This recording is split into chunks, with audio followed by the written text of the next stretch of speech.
Bom, olá pessoal, terceiro A. Estou gravando esse vídeo aqui porque alguns alunos entraram na live ali da aula da segunda de manhã cedo, mas a internet deles, eu não sei o que estava acontecendo, o seu sistema derrubava toda hora, voltava, então não conseguiram escutar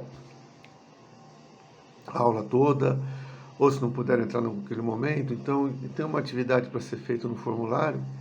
E a aula é acerca com uma correção comentada das questões do Provão Paulista. É, eu sei que nem tudo ali a gente estudou, mas eu quero mostrar para vocês também que nem sempre vocês vão fazer uma prova que vocês vão ter estudado tudo que caiu na prova. Então, a atenção na leitura é fundamental. Acho que todas as questões, com exceção de uma que eu não consegui chegar à resposta correta, que depois eu vou comentar com vocês, todas as questões dava para a gente, lendo bem, interpretando bem o enunciado, a gente conseguia chegar em qual que era a questão correta. Tá? Aliás, o Provão Paulista está indo muito na linha do Enem, no sentido do Enem ser assim também, com as questões sendo propostas dessa maneira, né? Uma questão mais interpretativa do que você ter todo aquele conhecimento para resolver e acertar a questão. Então são 7 questões de história. Na aula ao vivo eu só consegui falar assim, primeiras, aqui eu vou fazer completo todas elas. Tá? Então vamos lá, vou começar pela primeira. Também tem um link depois do formulário para vocês refazerem as questões a partir da análise que a gente fez aqui, porque tinha que postar uma atividade para vocês, eu postei essa atividade, vocês no Forbes, tá? Pedi para a Elanor mandar o link do vídeo e o Forbes. Se vocês estão assistindo o vídeo é porque vocês acessaram esse link, tá ok? Então vamos lá. Primeira questão é uma coisa que a gente estudou no comecinho do ano, falava sobre o Império Romano, mais precisamente a transição do Império Romano para a Idade Média. Né? Vamos lembrar de que o Império Romano, junto com Grécia e outros povos lá do Oriente, faz parte de um período da história chamado História Antiga. E a questão fala de um período, que é um conceito criado pelos historiadores, que é antiguidade tardia, ou seja, aquela antiguidade mais para o finalzinho ali, e da influência dessa antiguidade tardia no mundo medieval. Há uma preocupação na historiografia recente de mostrar, evidenciar que a queda do Império Romano não significa que aquela cultura romana desapareceu por completo. É lógico que houve mudanças, rupturas, como se diz ali no termo histórico, há rupturas que desaparecem, mas há continuidades daquele mundo romano. É sobre isso que a questão fala. Tá? Então, eu vou ler aqui o enunciado. A questão fala o seguinte: leia o texto para responder à questão. A grande contribuição da noção da antiguidade tardia é ter situado a instalação dos bárbaros no Ocidente menos em termos do fim do mundo romano do que de um rearranjo de forças que conduziu à constituição de um mundo ainda marcado pela influência da România, mas profundamente original. Ou seja, o que está falando aí? Que os bárbaros invadem o Império Romano, certo?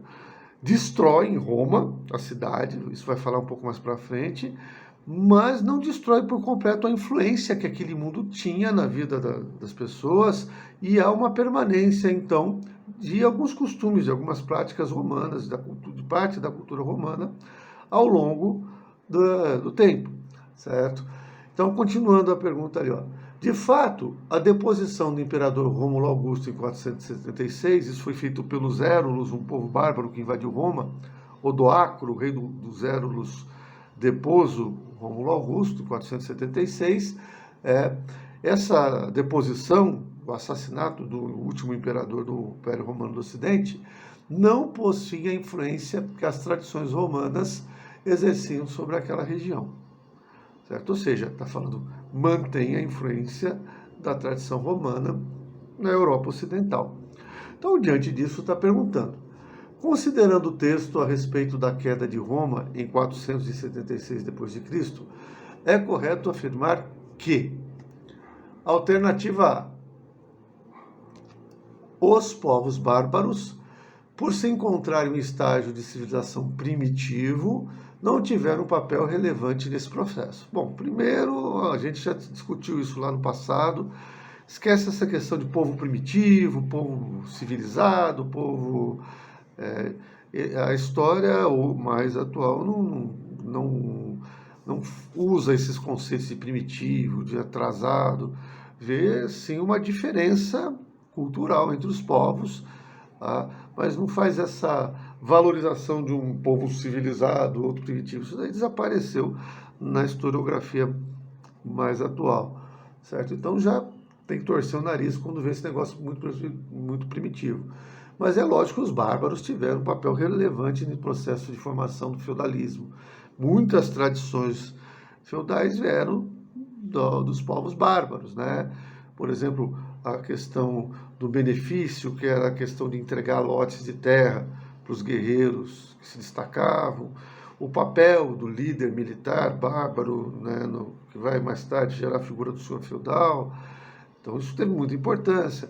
A vida agrária, sem prática de comércio, né, ou menor importância a questão escrita, a questão da cultura de uma maneira geral, uma vida mais ligada às coisas práticas mesmo. Tudo isso daí vem da tradição dos povos bárbaros do Império Romano. Então está completamente errada se tiver um papel relevante no processo. A alternativa B fala: as migrações e invasões de povos bárbaros resultaram em um processo de trocas culturais que enfraqueceu e fez desaparecer a cultura romana. O texto está falando justamente o contrário. A abertura lá, o enunciado da questão, está falando que a queda do Império Romano não pôs fim à influência das tradições romanas naquela região. Então, está contradizendo, o enunciado está errado. A C fala o seguinte: o Império Romano, ao longo do século V, prosseguiu na conquista de territórios escravizados, o que gerou ameaças às suas instituições políticas. A gente sabe que isso não, nós estudamos lá a crise do escravismo e como o Império Romano ter crescido tanto, ter fronteiras tão extensas, impossibilitou que ele continuasse crescendo.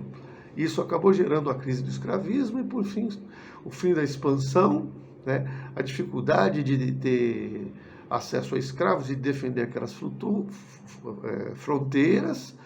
Tudo isso contribuiu para o enfraquecimento do Império Romano.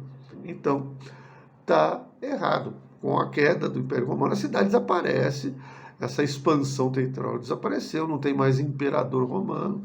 Alguns reis bárbaros tentaram, né,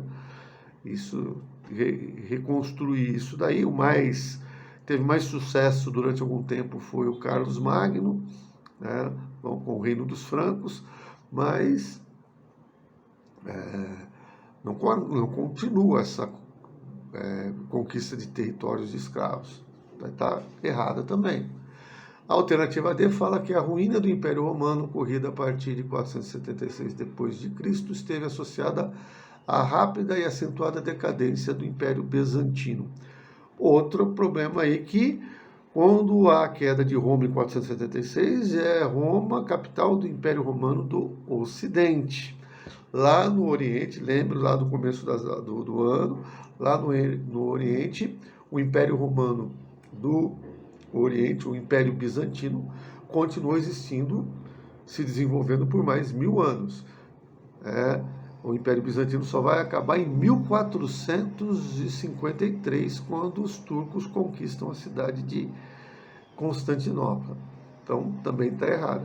Só sobra, nessa prova aqui, a alternativa E. O período medieval foi marcado por trocas culturais entre a cultura romana e os dos chamados povos bárbaros. Se você leu com atenção, conseguiu interpretar o texto, você sabe que essa é a ideia do texto. Não precisava nem ter conhecimento. A ideia do texto é essa, que o Império Romano acaba fisicamente, mas a sua influência cultural continua durante um bom período ali na formação do feudalismo. O que da influência cultural, né, dos romanos? O cristianismo, por exemplo, que vai se tornar a religião oficial do Império Romano, tá, por volta de 530 e poucos, ali com Constantino. Desculpa, não, Constantino vai dar liberdade de culto aos cristãos. Quem vai tornar o cristianismo uma religião oficial é Teodósio, por volta de 390, 395, por aí, né? Então, mas essa é uma influência da tradição romana que fica e se fortalece no mundo medieval. Tá? Mas o colonato, né, a exploração da terra através do colono. Então, várias tradições romanas ficam aí e influenciam aquela sociedade. Ok? Vamos para a segunda questão aqui. A segunda questão fala sobre os processos migratórios internos aqui do Brasil, mais notadamente uma migração forte que vem do Nordeste para o Sudeste, para São Paulo, devido à industrialização de São Paulo. Então está falando desse processo migratório. Eu, por exemplo, nunca tinha feito a análise que a questão faz, historicamente. Mas eu consigo chegar à questão correta a partir da leitura mesmo atenta do texto, né? Mas uma coisa que a gente tem que pensar é o seguinte, né? É um esquema que dá para a gente usar, porque você tem que pensar, ali está falando de um processo que São Paulo está se industrializando, né? Então, industrialização pressupõe urbanização.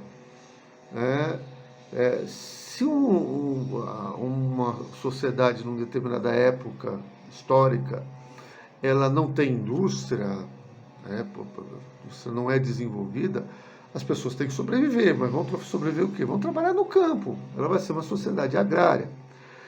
E quando as indústrias surgem, em qualquer época histórica, seja na primeira Revolução Industrial, seja na segunda, seja nas industrializações tardias, como o que aconteceu no Brasil, quando a indústria começa a se desenvolver, ela vai se desenvolver nas cidades, né, nos centros urbanos. E, obviamente, se ela vai se desenvolver nas cidades, vai atrair parte das pessoas que moram no campo para essas cidades, havendo um processo de urbanização. Isso é uma coisa que está, em qualquer momento histórico, quando você fala de industrialização, vem urbanização. Tá? E a urbanização pressupõe que atraia pessoas que estão na zona rural ou zonas agrícolas para os centros urbanos. Tá, ok? Então é um esqueminha que podia ajudar a gente a entender também a questão. Mas vamos lá, lendo a questão. Leia o texto para responder à questão.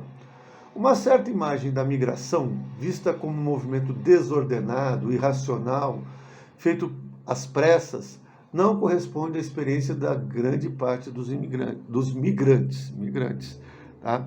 Então vejam bem, que já está chamando atenção para a gente. Há uma percepção de que a migração é feita muito emotivamente. Eu vou sair das minhas terras e vou para São Paulo, tal. A questão está chamando, não, nem sempre é assim. A experiência mais concreta dos migrantes mostra que a migração é feita de uma outra maneira. Continuando a leitura. A mudança decisiva para a vida dos envolvidos era, na maior parte das vezes, meticulosamente preparada, tanto no âmbito familiar quanto no da comunidade. Então está falando que os migrantes que vinham para São Paulo, eles não vinham num arroba, vou para São Paulo, eles se preparavam, era um ato um preparo, né? Aqui o texto fala, informações sobre São Paulo, suas oportunidades de emprego e possibilidades de moradia eram fundamentais para a decisão de migrar e o estabelecimento de uma rede de comunicação entre os migrantes e seus locais de origem, frequentemente orientava o processo migratório. Então vejam bem, está falando que as pessoas que vinham, migravam, elas buscavam informações sobre São Paulo e tinha toda uma rede de comunicação entre os que já tinham vindo antes, mandando informações sobre os locais, onde ficar, que tipo de emprego que tem. As pessoas buscavam informação e se preparavam para esse processo de imigração. Continuando o texto aqui do enunciado. Correspondências, fotos, cartões postais tinham um papel importante no fornecimento de dados e criação de um imaginário cultural no local de destino. Então, estava falando que as pessoas buscavam se comunicar, buscavam fotos, cartões postais, e isso fornecia muitos dados para as pessoas já terem uma ideia do local onde elas viriam. Né? Mostra que é um processo mais planejado. Então, diante disso, está se perguntando o seguinte: entre os anos de 1940 e 1960, a migração de trabalhadores para o estado de São Paulo, alternativa A, deu origem a um grande contingente de populações sem teto que hoje se encontram principalmente na capital paulista. Não, né?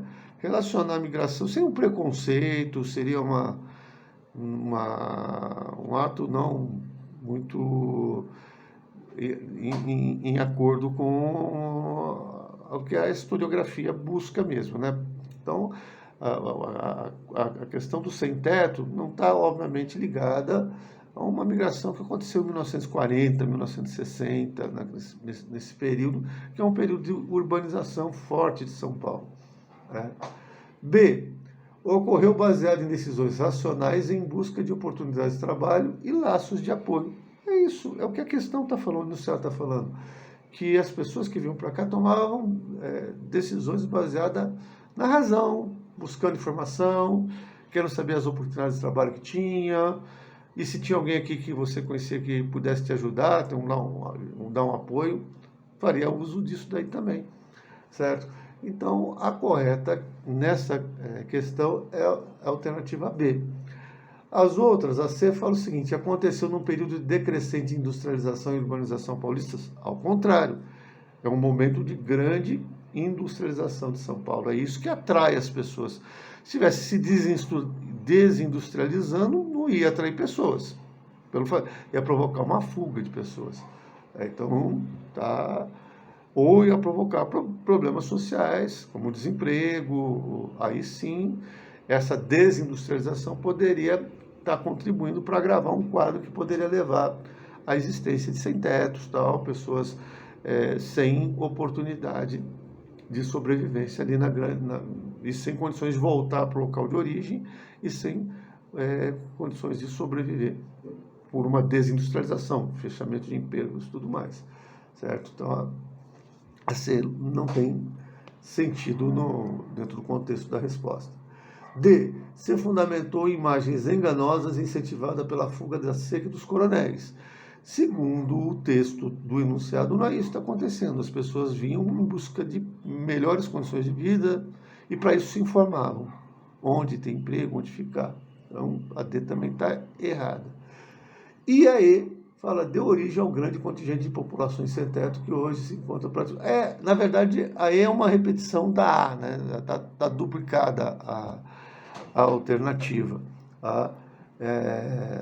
Então, mas como está errada, não sei se seja uma anulação da questão, já que a que deveria estar assinalada não é nem a A nem a E que estão duplicadas, mas a B. Tá ok? Então, é isso aí. Vamos lá. Na terceira questão, ela vai abordar a questão do movimento republicano aqui, que começa no finalzinho do Brasil Império. Naquele momento, o Brasil é governado pelo Dom Pedro II, é um imperador, é uma monarquia, certo?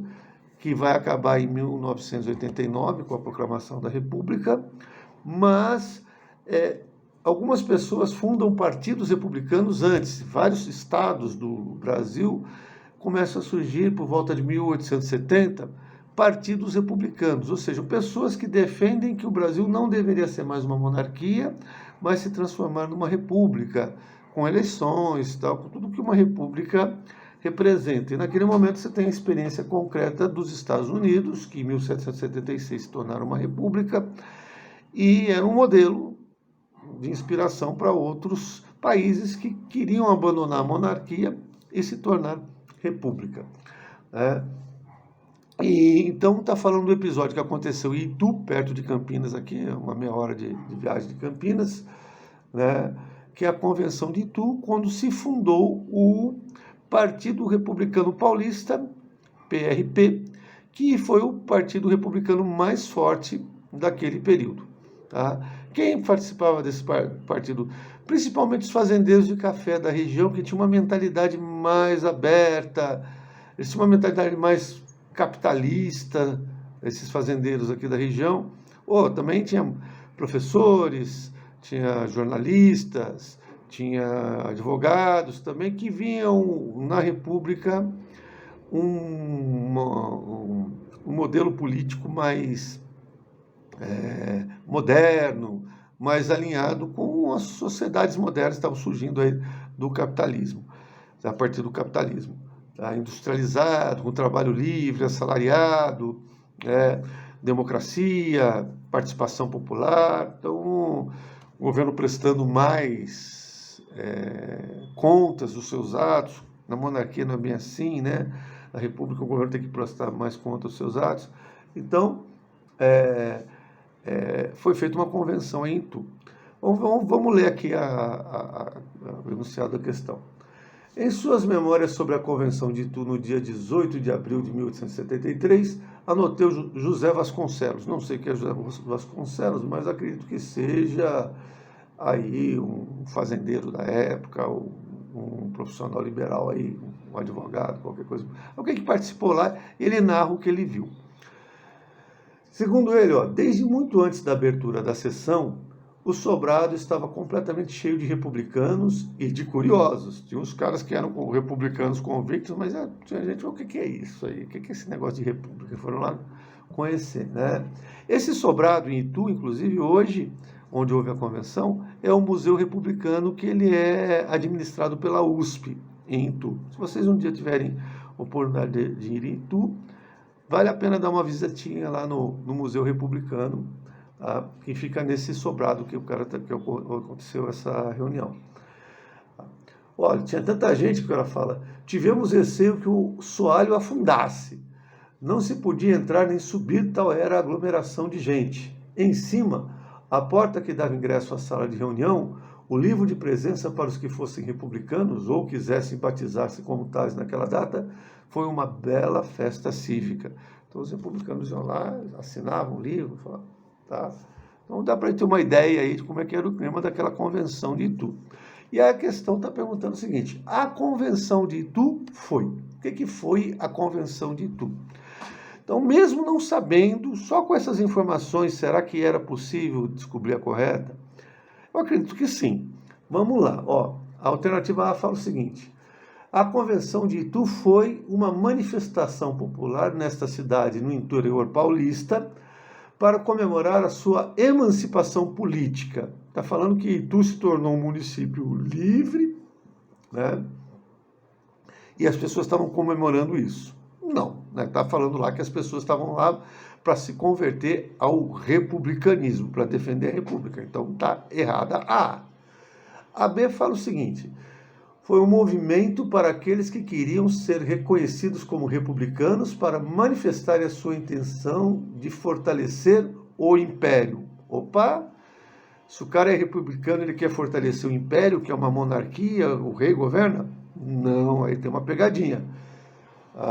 Que era um movimento para aqueles republicanos, mas agora que eles queriam fortalecer o império, obviamente que não, queriam substituir o império pela república. Errada a B. C. Um encontro entre os membros do Partido Republicano Paulista, que havia sido fundado no contexto da Constituição de 1824. Não.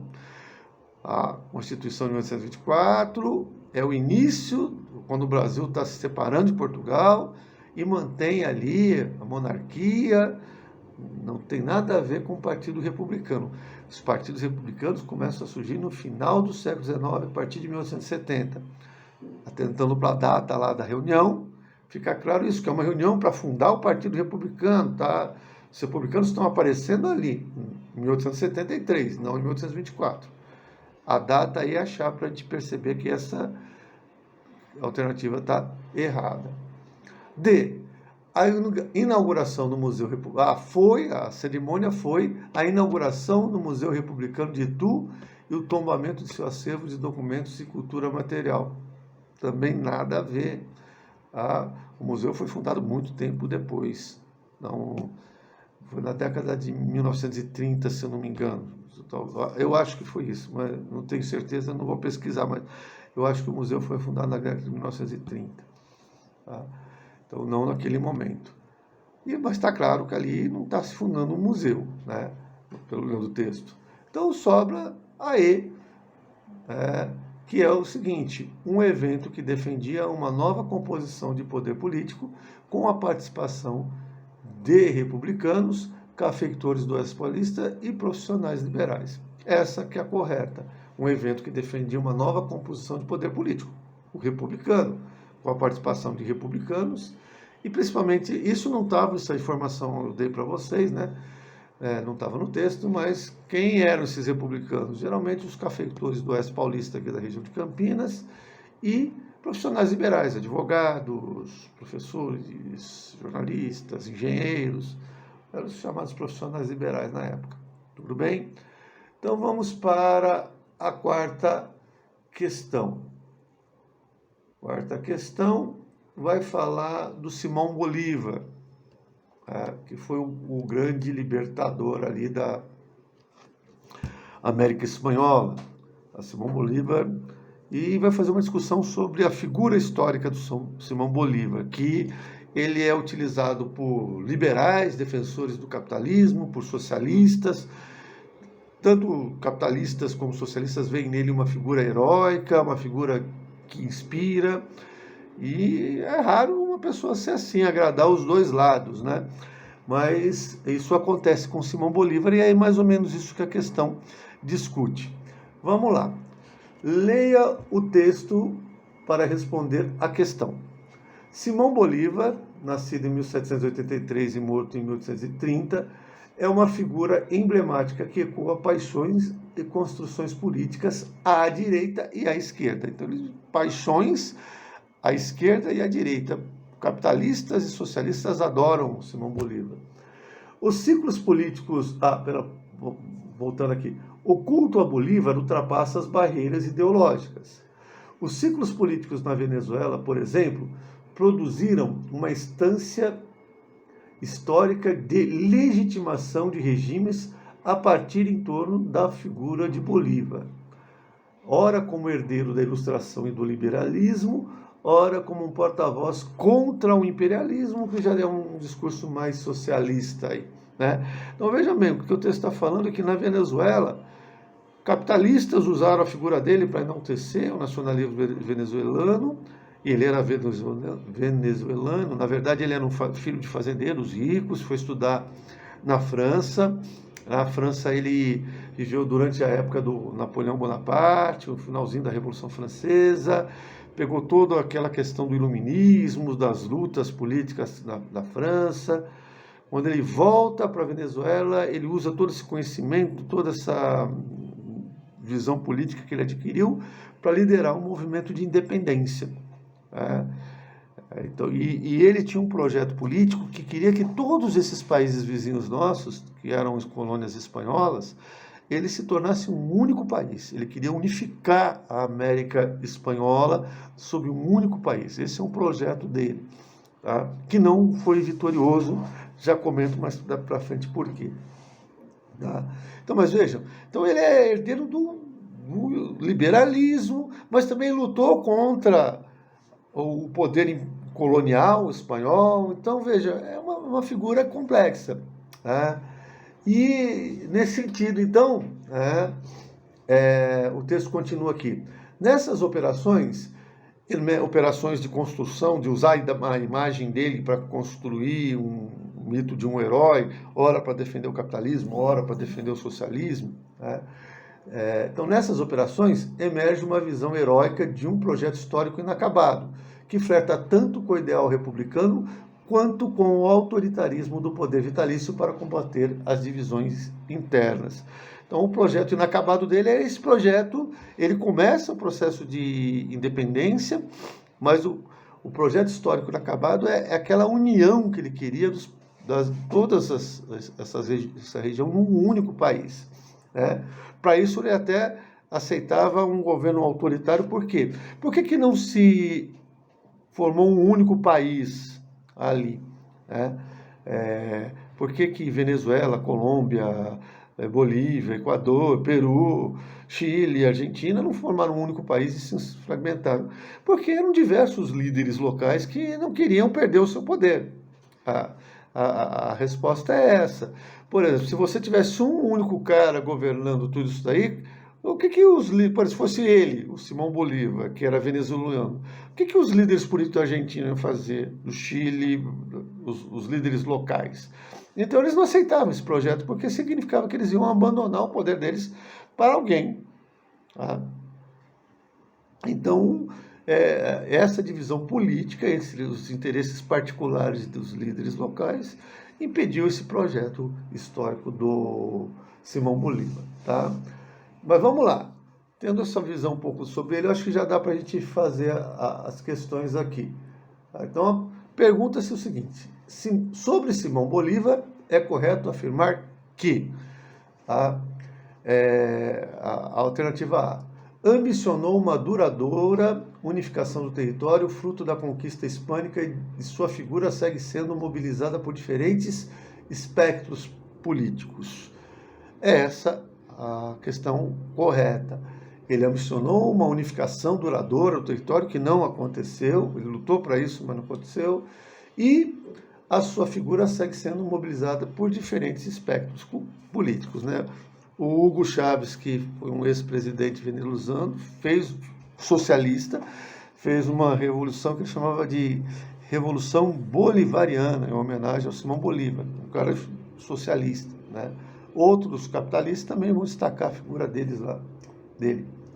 Então vamos lá. B fala o seguinte: organizou o Congresso do Panamá em 1826, evento que permitiu a independência econômica das nações latino-americanas. Esse congresso ocorreu justamente para discutir o desenvolvimento das independências. Nesse congresso é que estava sendo discutida a união de todos os países, mas venceu a fragmentação, a divisão territorial nesse congresso, por os motivos que eu já falei para vocês agora há pouco, certo? Mas, de qualquer maneira, está errado, porque quando fala permitiu a independência econômica, não. Essa independência econômica, em muitos países, ainda está para se realizar, na América Latina. A América Latina sempre ficou dependente dos centros produtores de tecnologia, dos centros industriais, principalmente no século XIX da Inglaterra, depois dos Estados Unidos, o que colocava ele numa posição de subalternidade, vulnerável ao imperialismo, primeiro da Inglaterra e depois dos Estados Unidos no século XX. Ok? Então, a B está errada por causa disso.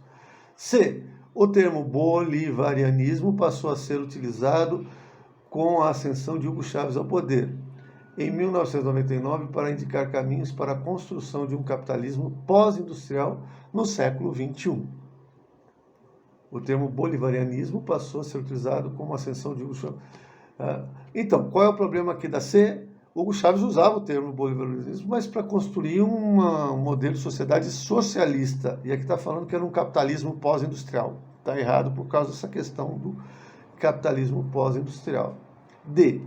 É, por sua trajetória, um dos poucos líderes latino-americanos que não podem ser associados ao caudilismo e ao mandonismo político. Vamos lá, o que é caudilismo e mandonismo político?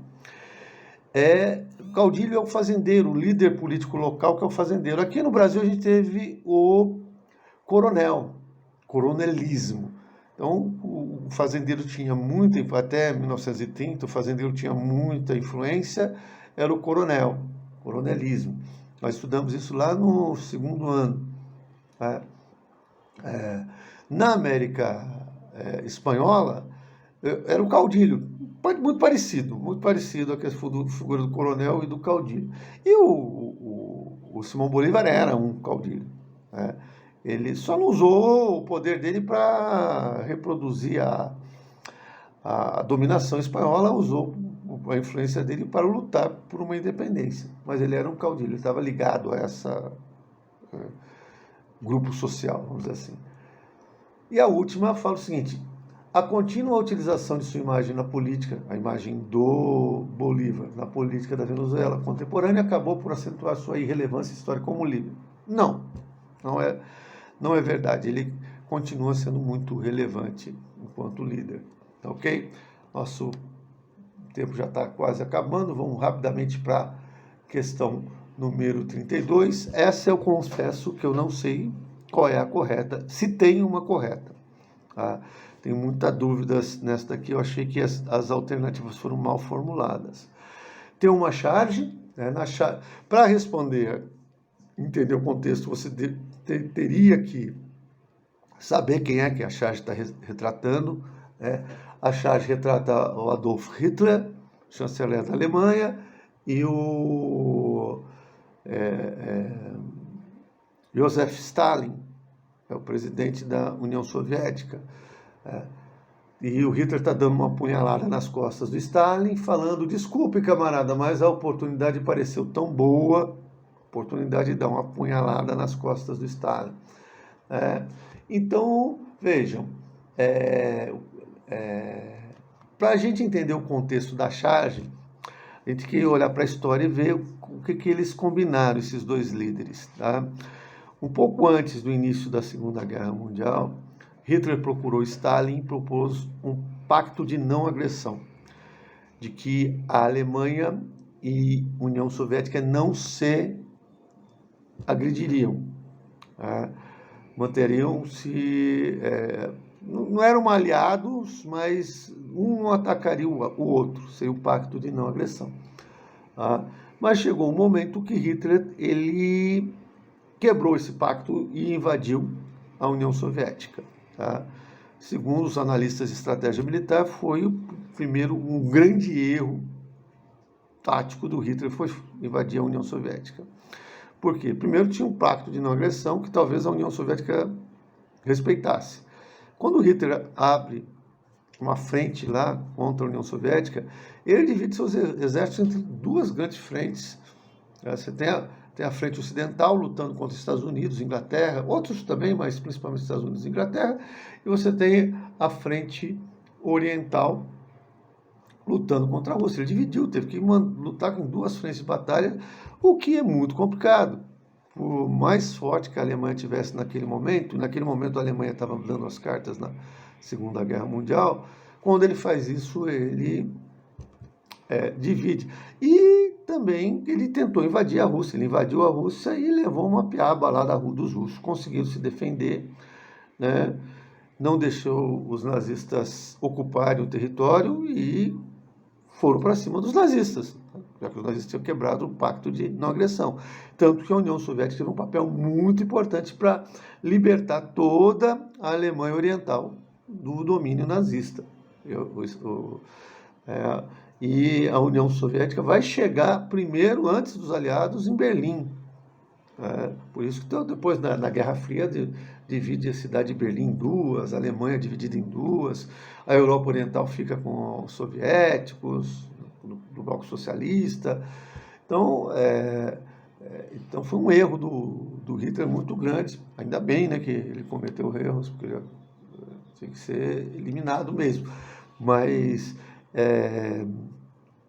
a história é mais ou menos essa. Quando a gente olha para as alternativas, fica difícil a gente achar uma alternativa correta, certo? Porque fala a charge A, refere-se, alternativa A, ao pacto firmado entre Hitler e Lenin. Não foi Lenin, Lenin morreu em, se não me engano, 1924, que mostrou vantajoso apenas para o lado alemão. Não foi com Lenin que ele fez o pacto, foi com Stalin. Então, já está errada a A, impossível estar correta. B, ao rompimento da aliança entre alemães e soviéticos no contexto da Primeira Guerra Mundial, o contexto é da Segunda Guerra Mundial, então isso também deixa a alternativa errada. Embora o começo tivesse muito ao rompimento da aliança entre alemães e soviéticos. Se fosse no contexto da Segunda Guerra Mundial, essa seria a correta, mas não é. É da Primeira Guerra Mundial, então está errado. C, a quebra do pacto de não agressão, até aí está correto, apesar da duração prevista de 10 anos, o que levou a Alemanha e a União Soviética a invadirem a Polônia. Muito estranho para ser a correta. Porque, primeiro, a Alemanha invadiu a Polônia primeiro. Primeiro invadiu, foi ao começo da Segunda Guerra Mundial, a invasão da Polônia. Então, ela invade a Polônia, tá? E ainda está sobre o pacto de não agressão, ainda está valendo, certo? Então, fica muito estranho falar que levou a Alemanha e a União Soviética a invadir a Polônia. A Alemanha tinha invadido antes, né? E a União Soviética teve que se defender do ataque alemão, para depois, daí sim, quando ela vai empurrando os alemães de volta, da onde vieram, para a Alemanha, ela vai invadir a Polônia, mas não é uma reação imediata à quebra do pacto de não agressão. Então tá estranho essa C para ser correta. D. A parte da opinião pública europeia expressa nos jornais da época que encarava Hitler como uma figura política traiçoeira e violenta. Acho que o objetivo da charge não é essa, é falar do fim do pacto de não agressão. Interpretar a charge assim, eu acho que é uma interpretação errada. Então eu considero errada também essa alternativa. E a oscilação geopolítica no contexto da Segunda Guerra Mundial que ocasionou a invasão do território alemão por parte dos exércitos soviéticos. Poderia estar correta, mas lendo ela dá a impressão, dá a entender que os soviéticos invadiram a Alemanha primeiro, mas foi a Alemanha que invadiu o território soviético, daí foi uma reação dos soviéticos. Então, fica muito estranho saber estabelecer qual que é a correta nessa questão. Achei muito mal formulada as alternativas, tá? Eu não saberia dizer qual que é, tá? Aqui tem mais uma questão, está acabando o nosso tempo, tem 4 minutos, só 3 minutos. Então, rapidamente, né, tem 2 questões aqui sobre a questão da escravidão, a questão da África, que é uma coisa que a gente estudou bastante no 2º ano. Então, tem um texto grande, eu não vou ler ele todo, vou só ver as alternativas com vocês. Tá? Então, as informações do texto permitem concluir que o tráfico perdeu força no início do século XIX, enfraquecendo os vínculos dos escravizados com a sua origem africana. Não, isso não é verdade. O tráfico permaneceu forte. Aliás, tem uma questão na primeira fase da Unicamp muito parecida com essa daqui, né? Que falava do companheiro de viagem, tal, do africano, tal. Dá para cá. B. A experiência da diáspora forçada ou rápida dos africanos foi superada pela preservação da língua e cultura originais. A gente sabe que isso não aconteceu também. A identidade dos escravizados era construída numa situação de fronteira entre suas origens e sua condição presente. Isso é um fato, né?